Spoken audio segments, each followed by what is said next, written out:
What is going on, guys? Aaron here, Curls in the Rack, back again with another video. Today we are going to be taking a look at an original design that I came up with that makes some improvements over the UPS, the cross-member mounted pulley system from Surplus Strength. Now, I originally did a clone to that, and you can see it on my channel on how to build it, and I got some flack from the company mostly about thank you for sharing our patented design with everybody. Number one, I looked for the patent everywhere. I could not find it. I even talked to a patent lawyer. So if you can find it for me and get me that patent number, I'd love to actually see their patent because it's not readily available. They just literally put the word patent pending on there. But enough about that. What I decided to do and what I should have done originally was just come up with my own design. That's usually what I do with all the different products. I see what I like about them, and then I try to improve upon them, and then I show you guys that one. So that's what I did with this one, and it complements the lower pulley, mid pulley that I made, showed on Instagram, and I did a brief overview on this one, but I will show you guys how to make this if you want to make this for yourself. It's not very complicated, just like the other one wasn't that complicated, so let's get to it. Okay, so here it is, guys. This is what I came up with, and I'll tell you what's different about it and why I did what I did, and you guys can take it from there. Okay, so first of all, number one, the using a 3x3 is not really necessary. It's not any stronger. You just have more unusable space and big gap in the middle, which causes you to have to get bigger spacers, longer bolts, and so it wasn't really necessary. So I went ahead and just did 2x3. I just have the same height on there, but it's just 2 inches on the side. Number two, this is the big one. The reason I don't like the UPS Surplus Strength is supposed to be a premium product, but yet it's still like a pulley system with the cable going over the top. And when you're not using it, you just see like a cable going over the top. So I thought, well, on mine, I'm going to actually incorporate the cable through the middle of it. So that's what I did on this one. And how I did that was I did not weld the bracket all the way to the bottom here. If you do that, you have a wall in the middle. You can't go through the middle. That's why they had to go over the top. I only welded it about 1/4 of an inch in. So I have tons of space through the middle of it. The cable does not touch the top. It does not touch this portion. And what I also wanted to do with this guy was I wanted to make it so that you could use it underneath. Okay, so if I wanted to, like I say, I have no room over the top of my rack, or my rack is short, or I want it lower. For some people are shorter, they don't want it over the top. And basically all you need to do for that setup is take it, flip it to the underside, and I realize I am using a spotter arm for this. Now, the only reason I'm using a spotter arm for this is I didn't want to spend the whole review up on a ladder and have to change the camera angle. So that's why we are pretending this is our cross member.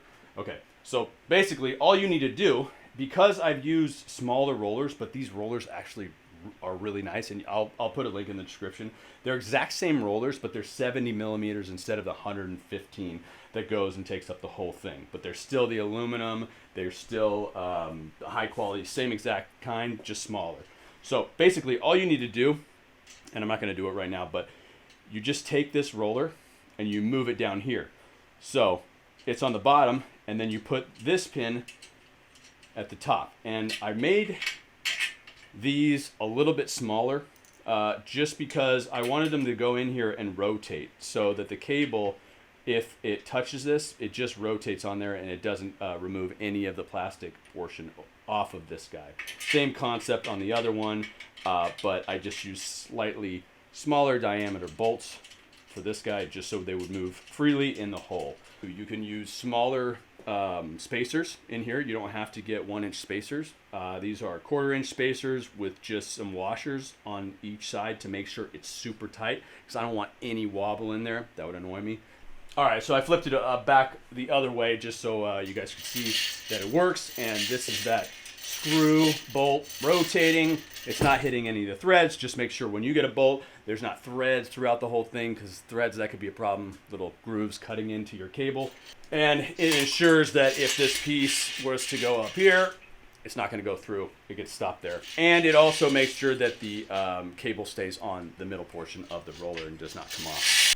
The only other piece of information that you guys might need is how far I notched it back here. I notched it back 2 1/4 inches. That way the roller in the back doesn't touch there. You have a little clearance. You also have the same clearance on the top. That is essentially it. That is all you need to make this pulley system.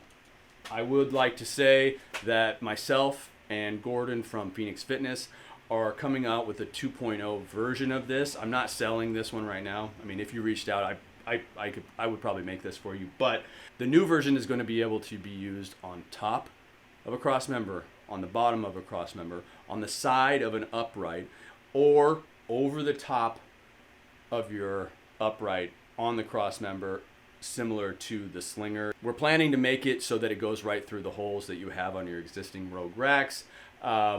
And it'll essentially be just like the slinger, but you'll have 4 different configurations that you can use. So I'm happy about that. Be on the lookout for that. I'm sure I'll announce it when it happens. So the only measurements you need to know are 2 1/4, 2 1/4, 2 1/4, 2 1/4 back there for the notches. You need a 2x3 cross member measuring 27 inches or whatever you want, really. I mean, 27 seem to work well. You need a bracket that goes over a 3x3. I will try to find all this stuff for you guys, and I will put it on Amazon. I'll put a link to the rollers. I'll put a link to the spacers I use. I'll put a link to the washers. I'll put a link to the bolts.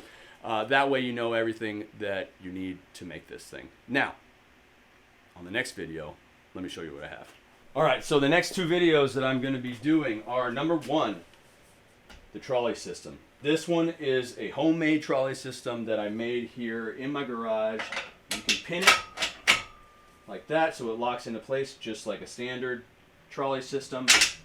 Doesn't necessarily need it. It has the pop pin here, a knurled handle here. I have not obviously attached anything on there, but the vote on YouTube was that you guys wanted a roller. So what I'm going to do is I'm going to make a roller with a roller at the top, roller at the bottom, so you can use it on the upper or lower portion. This is how it works. It just slides, pops in the rack, and then what I'll probably do after that is I will also make a lever arm. But what I want to do is make sure that I make it so that both of these things can be attached. And I will be working on that very soon, and then I will show you how to make this. It has UHM plastic on it, and it works incredibly well. It works actually better than the Rogue trolley that I used to have. So the next video product review is going to be on the Maverick bar. I just got that, which the Maverick bar is the do everything bar. It's an SS bar. It's a open-ended trap bar. You can use it for bench press, multi-grip. It basically could take out Kabuki's lineup, but we'll see. So I'll be doing a unboxing and initial review on that, and then we'll get into some testing on the different exercises. And then on the 3rd video, I'll probably just compare it to all of the Kabuki bars, because I have the Transformer, the Cadillac, and the trap bar here. So until next time, guys, peace.